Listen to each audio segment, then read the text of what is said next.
താങ്കളെ തന്നെയാണ്, സാക്ഷാൽ ഭീഷ്മയെ. അംബയുടെ ആ മറുപടി ഭീഷ്മയെ ഞെട്ടിച്ചു. അംബ, ഞാൻ ബ്രഹ്മചര്യ വ്രതത്തിൽ ഇരിക്കുന്ന കാര്യം നിങ്ങൾക്കറിയാത്തതാണോ അതോ മറന്നുപോയതാണോ? മറന്നുപോയതല്ല ഭീഷ്മ. എൻ്റെ ജീവിതം തകർത്ത നിങ്ങൾക്ക് ഇത്രയെങ്കിലും ഉത്തരവാദിത്തമുണ്ടെന്ന് ഞാൻ വിശ്വസിക്കുന്നു. എന്നാൽ ഭീഷ്മ തന്റെ വ്രതം തെറ്റിക്കാൻ തയ്യാറായിരുന്നില്ല. നിരവധി രീതിയിൽ അംബയെ പറഞ്ഞ് മനസ്സിലാക്കാൻ ശ്രമിച്ചെങ്കിലും അത് അസാധ്യമെന്ന് അയാൾ മനസ്സിലാക്കി.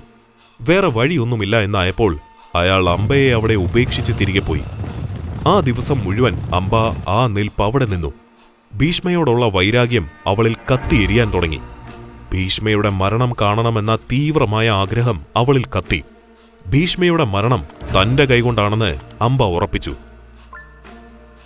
ശേഷം അംബ ഭീഷ്മയുടെ ഗുരുവായ പരശുരാമന്റെ അടുക്കലെത്തി. തനിക്കുണ്ടായ ദുരവസ്ഥ പരശുരാമനോട് പറഞ്ഞു. ഗുരുവിന് അംബയുടെ അവസ്ഥ മനസ്സിലായി. ശേഷം